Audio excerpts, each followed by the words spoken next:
दोस्तों 384 बीसी में जन्मी एक ग्रीक फिलोसोफर एरिस्टोटल ने कहा था, be a free thinker and don't accept everything as a truth.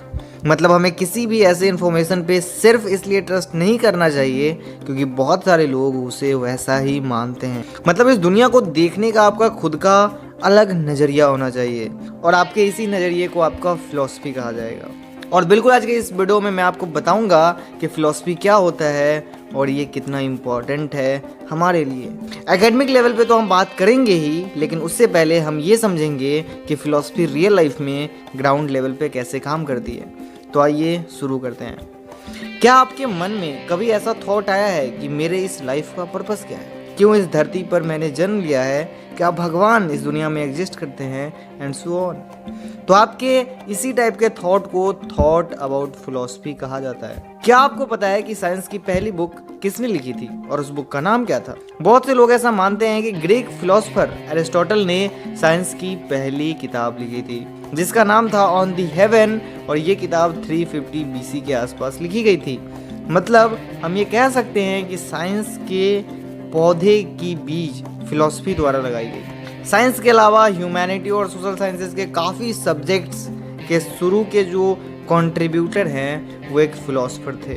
मतलब जिस तरीके से संस्कृत लैंग्वेज का एक ऐसा समंदर है जो खुद के अंदर काफ़ी सारे लैंग्वेजेस को क्रिएट करके भी अपना अस्तित्व बचाए रख सकता है, बिल्कुल वैसे ही फिलॉसफी को हम सब्जेक्ट्स का वो रास्ता बोल सकते हैं जहाँ से बाकी के सब्जेक्ट्स को गुजरना ही पड़ेगा। दुनिया में मौजूद हर इंसान एक फिलोसोफर है, उसकी अपनी एक फिलॉसफी है। हो सकता है कि उसकी फिलॉसफी किसी और से इन्फ्लुएंस्ड हो।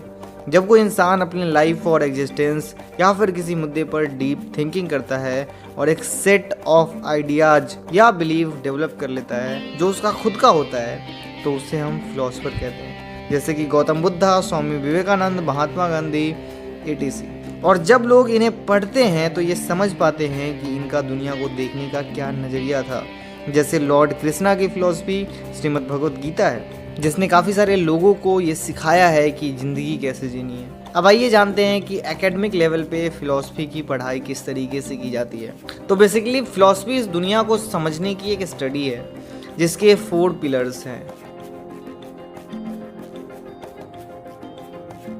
थ्योरेटिकल फिलॉसफी, जिसमें मेटाफिजिक्स और एपिस्टेमोलॉजी के बारे में स्टडी की जाती है। यूनिवर्स में हमारा क्या स्थान है, क्या ये दुनिया वाकई में एग्जिस्ट करती है, क्या गॉड एग्जिस्ट करते हैं, कॉन्शियसनेस क्या है, हम नॉलेज कैसे क्रिएट करते हैं, नॉलेज की सच्चाई क्या है, जो नॉलेज हम पाना चाहते हैं उसका पर्पस क्या है। ऐसे क्वेश्चंस थ्योरेटिकल फिलॉसफी के पार्ट। प्रैक्टिकल फिलॉसफी के इस सेक्शन में हम फिलॉसफी के सोशल और पॉलिटिकल साइड के बारे में पढ़ते हैं। इसके अलावा इथिक्स को भी समझते हैं जिसे आप मोरल फिलॉसफी भी कह सकते हो। ये हमारे लिए फॉर्मल के साथ एक इनफॉर्मल एजुकेशन की तरह काम करता है क्योंकि इसमें बिहेवियर और नॉर्म्स के बारे में बात की जाती है। इसके अलावा आपको केस स्टडीज के बारे में भी बताया जाता है, उन्हें सॉल्व करवाई जाती है ताकि आपका डिसीजन मेकिंग एबिलिटी इम्प्रूव हो। इसके अलावा पॉलिटिकल थियरी भी इसी का पार्ट है।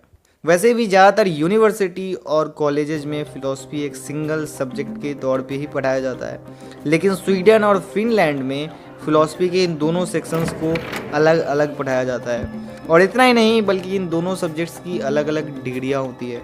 दोस्तों, अगर आप उन लोगों में से हो जो फिलॉसफी के बारे में कुछ भी नहीं जानते और बस क्यूरियोसिटी की वजह से इसे समझना चाहते हैं और इसके बारे में बेसिक चीज़ें जानना चाहते हैं, तो मैं आपको एक बुक सजेस्ट करूँगा जिसका नाम है फिलॉसफी 101।